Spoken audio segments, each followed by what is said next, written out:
বলেন কি ম্যাম? বিশ্বাস করুন আর নাই করুন, ঘটনার প্রকৃত তাই। এতটা উন্নতি হয়ে গিয়েছে ফরেনসিক সায়েন্স। মিরাকেল করেছে উক্ত বিজ্ঞানী অপরাধের সন্ধানে, বললেন এডিনবরা বিশ্ববিদ্যালয়ের ফরেনসিক মেডিসিনের প্রফেসর ম্যাডাম স্মিথ। এই বলে তিনি সেই অদ্ভুত কাহিনীটি বললেন। সিল করা পার্সেলের মধ্যে পুলিশের নোট সহ 3টি হাড় পাঠানো হয়েছে আমার কাছে। পুলিশের নোটে বলা হয়েছে এই হাড় 3টি কায়রো নগরীর বহুদিন অপব্যবহারের পর সদ্য খোলায় একটি কুয়োর মধ্যে পাওয়া গেছে। হঠাৎ আবিষ্কৃত হয়েছে বলেই পুলিশের মনে এগুলোর সম্পর্কে তেমন কোনো সন্দেহের উপদ্রব হয়নি। আমার ল্যাবরেটরিতে হাড়গুলো পাঠানো হয়েছে রুটিন পরীক্ষার জন্য। এগুলো কুয়োর মধ্যে পাওয়া যায় কোনো জন্তু জানোয়ারের কঙ্কালের অবশেষ হতে পারে। পুলিশ কর্তৃপক্ষ আমায় অনুরোধ জানিয়েছে এই বলে যে আমি যেন পরীক্ষা করে জানাইয়ে দিই ওই হাড় 3টি কোনো জন্তুরের নাকি মানুষের। হাড় 3টিকে ভালো করে দেখে আমি কিন্তু পুলিশ যা জানতে চেয়েছিল তার থেকে অনেক অনেক বেশি তথ্য তাদেরকে জানিয়ে দিলাম। শুনলে অবাক হবে, কত কিছু সংবাদ আমি ওই বোবা হাড় 3টিকে দেখে ওদেরকে বলেছিলাম। বললেন কি স্যার? তবে আর বলছি কি? ম্যাডাম সিডনি স্মিথা মৃদু রহস্যময় হেসে বললেন, তবে বলি শুনুন, হাড় 3টি হলো যৌনিকা যুবতীর নারীর। রিপোর্টে আমি জানালাম মেয়েটি কিছুটা বেটে তরঙ্গী। মৃত্যুর সময় মেয়েটির বয়স ছিল 23 থেকে 25-এর মধ্যে এবং মৃত্যু প্রায় মাস 3 আগে হয়েছে। বলেন কি স্যার? এত সংবাদ উদ্ঘাটিত হলে 3টি হাত দেখে? আরও আছে শুনুন মশাই, ছোট্ট মাথায় বড় কথাগুলো শুনুন আগে। মেয়েটি একবার কি দুবার গর্ভবতী হয়েছিল। ওর ডান পায়ের চেপে বাঁ পা কিছুটা ছোট ছিল, অতএব সে একটু খুঁড়িয়ে খুঁড়িয়ে চলতো। শৈশবে সম্ভবত মেয়েটি পোলিও রোগে আক্রান্ত হয়েছিল।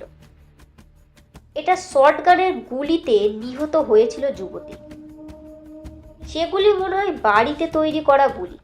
3 গজ দূরত্ব থেকে উপর দিকে সেই গুলি ছোড়া হয়েছিল। উনি নিশ্চয়ই মেয়েটির সামনে কিছুটা তার বাঁদিকে দাঁড়িয়েছিল বা বসেছিল। সঙ্গে সঙ্গে মেয়েটির মৃত্যু হয়নি। 7 থেকে 10 দিন বাদে গুলি লাগা স্থানটি সেপটিক হয়ে মারা যায়। এ তো অকল্পনীয়, অবিশ্বাস্য মনে হয় ম্যাম। স্বাভাবিক, ম্যাম সিডনি স্মিথা বললেন। আমি ওই হাড় 3টে দেখে পরীক্ষা করে উপরোক্ত কাহিনীগুলি নির্ধারণ করেছিলাম।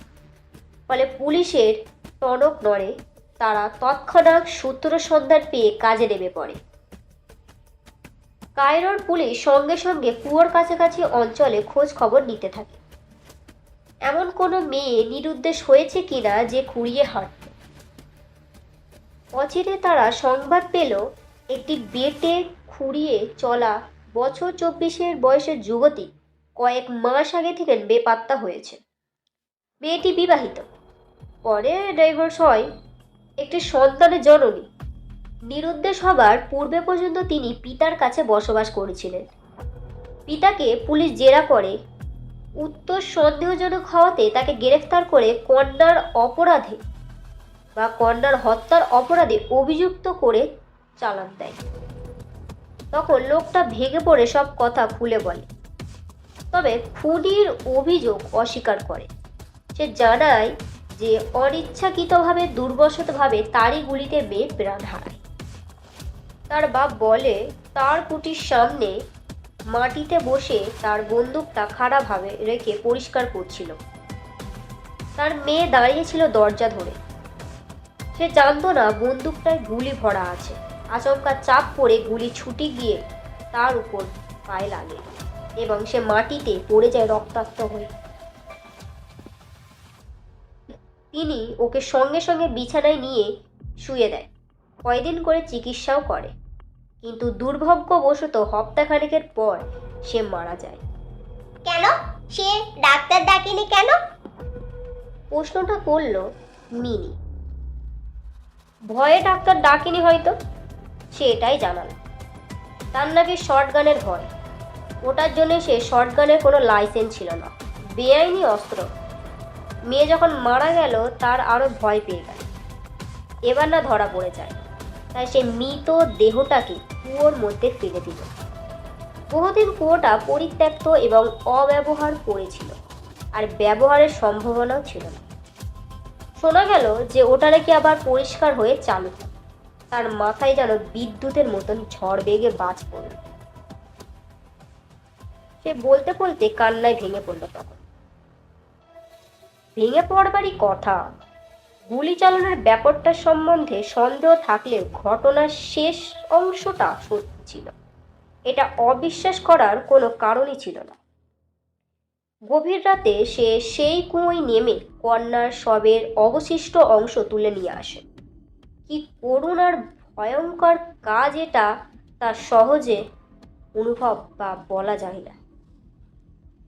গ্রীষ্মের প্রধান উষ্ণমণ্ডলের দরুন শক্তি সম্পূর্ণ গলিত খণ্ড বিখণ্ড হয়ে গিয়েছিল। দুর্গন্ধে কাছে যাওয়া দায়। নাকে রুমাল দিয়ে সেই পিণ্ডকৃত মৃতদেহের যা পাওয়া গেল নিয়ে গেল নীল নদে বিসর্জন দিয়ে এলো। সে ভেবেছিল সমস্ত কিছু সূত্র এবং চিহ্ন বুঝি নিশ্চিন্ত হয়ে গিয়েছে, কিন্তু তার অজান্তেই সেই কুয়োর জলে পড়েছিল 3 খণ্ড ছোট হাড়। দুর্ভাগ্য বেচারা, সেই 3টি হাড়ই কিনা তার এই কৃতকর্মের সবকিছু উন্মোচিত করে দিল। কোনো রহস্যর উন্মোচন হলেই মনে হয় সেটা নাকি খুব সহজ সরল। আরে এই নাকি রহস্য? এখন বললেন কিভাবে ওই ক্ষুদ্র 3খানা বোবা হাড়টিকে আপনি এত স্পষ্ট অপরাধের কাহিনী উন্মোচন করে দিলেন? এ যেন মনে হয় অতীত ভবিষ্যৎ স্রষ্টার এক প্রখ্যাত জ্যোতিষী আপনি। না না, জ্যোতিষী বিদ্যা নয়, এসিফ এই বিস্ময়কর ফরেন্সিক বিজ্ঞান, যা সাহায্য করেছেন এই খুনের কিনারা করতে। তাহলে শুনুন ঘটনা। 2টি হাড় ছিল হিপবোনের তৃতীয়টি। হিপবোন একটি ত্রিকোণার অবশিষ্ট বিশেষ বা অংশ বিশেষ। এই 3টি যোগ করলে শ্রেণী প্রদেশের সম্পূর্ণ হয়। এই অংশের দ্বারাই নর কি নারী সবচেয়ে সহজে বোঝা যায়।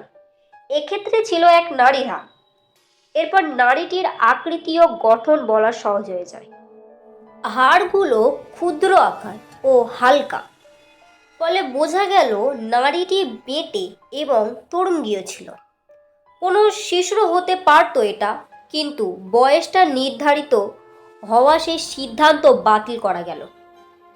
সাধারণভাবে হিপবোন শীর্ষদেশে সংযুক্ত হয় 22 বা 23 থেকে বয়সের মধ্যে। এখানে দেখা গেল সংযুক্তিকরণ প্রায় সম্পূর্ণ হয়েছে, কিছুটা এখনো বাকি। অতএব আমি ওর বয়স নির্ভুলভাবে অনুমান করে বলেছিলাম 23 থেকে 25-এর মধ্যে। হাড়ের মধ্যে তখনও নরম কোষে ক্ষুদ্র ক্ষুদ্র অংশ লেগেছিল, এবং তার অবস্থা দেখে আমার অনুমান করতে অসুবিধা হলো না যে মেয়েটি মৃত্যু হয়েছে অন্তত 3 মাস আগে। হাড়ের সেই খাঁজ কাটা অবস্থা দেখে আমি এই সিদ্ধান্তে উপনীত হই যে যুবতী অন্তত একবার গর্ভবতী হয়েছিল। মেয়েটি খোঁজ তা বুঝতে অসুবিধা হলো না। ডান দিকের হিপবোন বাম দিকের চেয়ে বড় এবং ভারী ছিল, আর হাঁটুর হাড়ের মাথা গহ্বরদান দিকে বড় ছিল। এর অর্থ হলো ডান দিকের হিপবোনই দেহের অধিকাংশ ওজন বহন করেছে বহুদিন ধরে। ফলে বুঝতে কষ্ট হয় না যে মেয়েটি শৈশব থেকে পা বাঁকা বা খোঁড়া ছিল। সম্ভাব্য কারণ হলো পোলিও রোগ। মেয়েটিকে যে গুলি করা হয়েছিল তার প্রমাণ পেলাম ডান দিকের হিপবোনের মধ্যে একটি সীসার গুলিবিদ্ধ অবস্থা দেখা। গুলিটা এবড়ো খেবড়ো হওয়া, মনে হলো ওটা ঘরে বানানো গুলি। খাঁজ কাটা অবস্থায় আরেকটি আঘাত দেখা গেল উক্ত হাড়েরই অপর পার্শ্বে এবং একটি ত্রিকোণাকার ফ্র্যাকচার দেখা গেল। এতে মনে হয় একই ধরনের গুলির আঘাতে হয়েছে তাই যদি হয় তবে অগ্নেয়াস্ত্রটি অবশ্যই হবে একটি শটগান। আঘাতগুলির ব্যবধান দেখে মনে হলো 3 গজ দূরত্ব থেকে গুলি করা হয়েছে। ঘাঁচ কাটা অবস্থায় আঘাত দেখে বুঝতে পারলাম কোন দিক থেকে এবং কোন থেকে গুলির আঘাত এসে লাগতে পারে তার গায়ে। স্পষ্ট বোঝা গেল গুলির সামনে, পিছনে, উপরে এবং বাঁ দিকে থেকে ডান দিকে বরাবর দেহে প্রবেশ করেছে। ওই খাঁজ কাটা চিহ্নে আঘাতে আরও একটা বস্তু প্রমাণ পেলাম যে মেয়েটির সঙ্গে সঙ্গে মৃত্যু হয়নি। হাড়ের আঘাতে উপান্ত্রে ক্ষয় দেখে মনে হয় পেকে পুঁজ হয়ে গিয়েছিল, আর এই ক্ষয়ের মাত্রা দেখে মনে হয় যে ওর প্রাণ সঞ্জীবনী শক্তি 7 থেকে 10 দিন পর্যন্ত কার্যকর ছিল। অর্থাৎ মেয়েটি গুলি লাগবার 7 দিন বাদে মারা গেছে।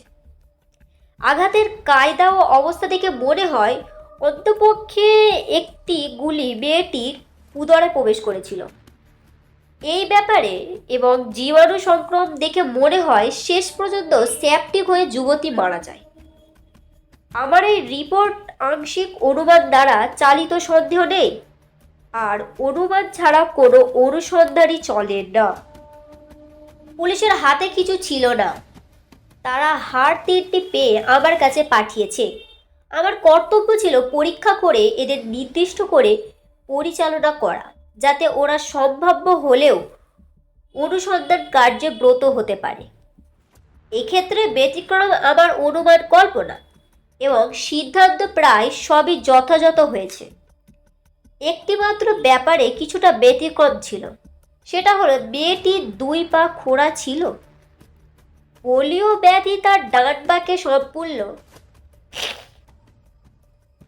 ব্যাধি ডান বাঁকে সম্পূর্ণ এবং বাঁ পাকে আংশিক খোঁড়া করে দিয়েছিল।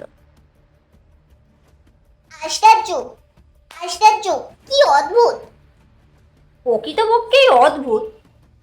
ম্যাডাম সিডনি স্মিথা বিস্ময়কর হেসে বললেন, ফরেন্সিক মেডিসিন হলো পক্ষপাত শূন্য। আমার রিপোর্ট অপরাধীর সন্ধানে ও গ্রেপ্তারে সাহায্য করেছে সন্দেহ নেই।